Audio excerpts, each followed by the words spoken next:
पंचांगुली भविष्य दर्शन की श्रेष्ठतम साधना और उसमें सफलता प्राप्त करना अब कुछ साधुओं या योगियों की बपौती नहीं रही, अपितु कोई भी व्यक्ति सही जानकारी प्राप्त कर साधना से घर बैठे सफलता प्राप्त कर सकता है।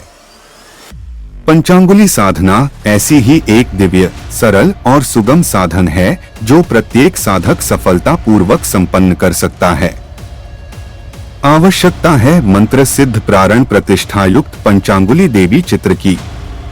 वस्तुतः यह साधना भविष्य ज्ञान हेतु श्रेष्ठ साधनाओं में से एक है। प्रस्तुत लेख में साधना बिंदुओं को सफलता से स्पष्ट किया है। पंचांगुली साधना भारतीय जीवन की श्रेष्ठतम साधना है क्योंकि इसके माध्यम से भविष्य दर्शन पूर्ण रूप से स्पष्ट हो जाता है। यद्यपि भविष्य को ज्ञात करने का साधन ज्योतिष है और ज्योतिष, हस्तरेखा विज्ञान आदि के माध्यम से व्यक्ति के भविष्य को स्पष्ट रूप से जाना जा सकता है, परंतु प्राचीन समय से भारतवर्ष में यह प्रचलित है कि बिना इष्ट के सब कुछ भ्रष्ट है। इसका तात्पर्य यह है कि कोई भी ज्योतिषी तब तक पूर्ण रूप से भविष्यवक्ता तथा यशस्वी नहीं बन सकता जब तक कि उसके पास कोई सिद्धि या साधना न हो। यद्यपि भविष्य को जानने के लिए कुछ सिद्धियां प्रचलित हैं, परंतु वे सब कठिन और तुरंत फलदायक नहीं हैं। इसकी अपेक्षा पंचांगुली साधना सरल होने के साथ तुरंत और अचूक फलदायक है। साथ ही साथ इस साधना को कोई भी व्यक्ति सिद्ध कर सकता है। जैसा कि पत्रिका के अंकों में कर्ण पिशाचिनी के बारे में बताया जा चुका है कि उस साधना से किसी भी व्यक्ति के भूतकाल को स्पष्ट रूप से जाना जा सकता है, ठीक इसी प्रकार पंचांगुली साधना से किसी भी व्यक्ति के भविष्य के प्रत्येक क्षण को अक्षरशः पहचाना जा सकता है। मैं जीवन में पूरे भारत में घूमा हूँ और मैं सैकड़ों हजारों तांत्रिकों और साधकों के संपर्क में आया हूँ। मैंने यह अनुभव किया है कि वही व्यक्ति जीवन में पूर्ण सफलता, यश और सम्मान प्राप्त कर सकता है जिसने जीवन में पंचांगुली साधना संपन्न कर ली हो। महाराष्ट्र में गोकुल भाई का नाम भविष्यदृष्टा के रूप में विख्यात है। मैं उनसे सामान्य रूप से ही मिला था और जब मैंने अपने भविष्य को जानने की इच्छा प्रकट की तो उन्होंने मेरा हाथ अपने हाथ में लेकर कहा कि कल दोपहर 3 बजे की गाड़ी से तुम्हें दिल्ली जाना पड़ेगा, परंतु यह यात्रा तुम्हें मार्ग में ही अधूरी छोड़नी पड़ेगी। वास्तव में ही दूसरे दिन बिना कार्यक्रम के भी मुझे यात्रा करनी पड़ी थी और मार्ग में यात्रा अधूरी छोड़कर मुझे वापस लौट आना पड़ा था। राजस्थान में सीकर जिले में मीठालाल जी प्रसिद्ध ज्योतिषी हैं और उन्हें सही रूप में देखा जाए तो ज्योतिष का नहीं के बराबर ज्ञान है, परंतु वे जो कुछ भविष्यवाणी करते हैं वह अक्षरशः सत्य उतरती है और दूर दूर से लोग उनसे भविष्यफल जानने के लिए आते हैं। वे एक भविष्यवाणी के 100 रुपए लेते हैं और फिर भी वहां भीड़ बनी रहती है। मुझे याद है मैं किसी कार्यवश जीप से उनके गांव के पास से निकल रहा था। मेरे साथ सेठ गोवर्धन दास जी थे। उत्सुकतावश हम पंडित जी के पास पहुंचे। बातचीत से ज्ञात हुआ कि उन्हें ज्योतिष का ज्ञान मामूली सा ही है। सेठ जी ने 100 रुपये देकर जानना चाहा कि शाम तक मेरे साथ क्या घटना घटित होगी, तो पंडित जी ने बताया कि शाम को लगभग 6 बजे तुम्हें पीठ में बिच्छू काटेगा।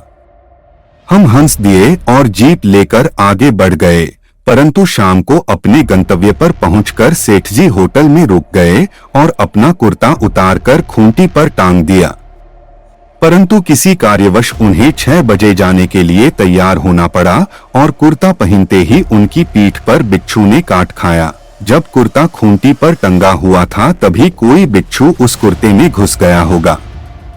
कुल मिलाकर मेरे कहने का तात्पर्य यह है कि इतनी सूक्ष्म भविष्यवाणी जब की जाती है तो सामान्य व्यक्ति उसे ईश्वर का ही अंश मान लेते हैं और उनसे मिलने के लिए लंबी कतारें लग जाती हैं। उपरोक्त दोनों उदाहरणों में उन्हें पंचांगुली साधना सिद्ध थी। वास्तव में ही वर्तमान समय में यह साधना आश्चर्यजनक फलदायक तथा सिद्धिदायक है। इसे किसी भी वर्ण का व्यक्ति सिद्ध कर सकता है और अपने जीवन में यश, मान, पद, प्रतिष्ठा प्राप्त कर सकता है। मैंने देखा है कि नौकरी में वे व्यक्ति ज्यादा लोकप्रिय हो जाते हैं तथा उन्नति कर लेते हैं जो इस प्रकार की भविष्यवाणी करने में समर्थ होते हैं। वे अधिकारियों के भी अत्यंत प्रिय पात्र बने रहते हैं।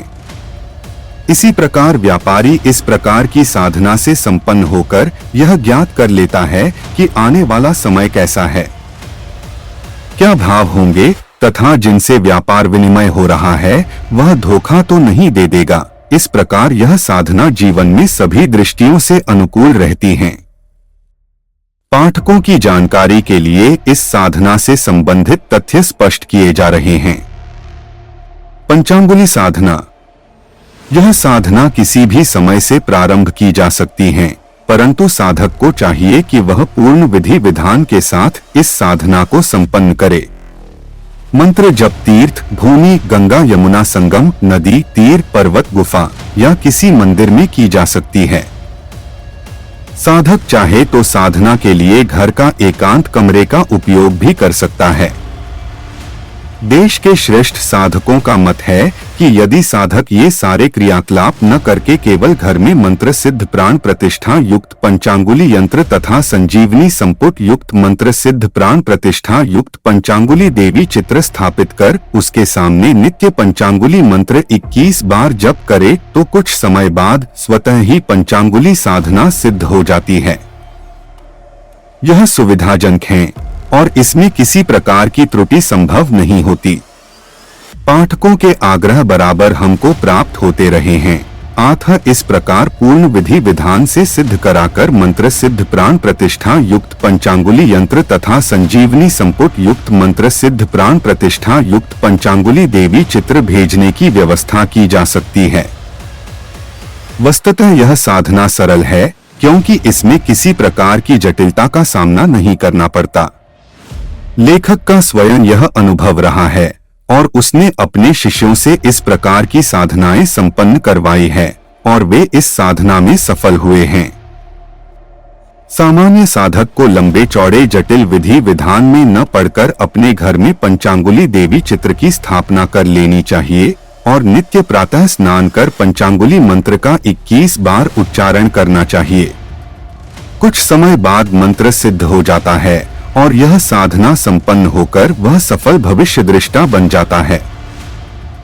साधक में जितनी उज्ज्वलता और पवित्रता होती है उसी के अनुसार उसे फल मिलता है। वस्तुतः वर्तमान युग में यह साधना श्रेष्ठतम और प्रभावपूर्ण मानी जाती है तथा प्रत्येक मंत्रमज्ञ और तांत्रिक साधक इस बात को स्वीकार करते हैं कि वर्तमान समय में यह साधना अचूक फलदायक है।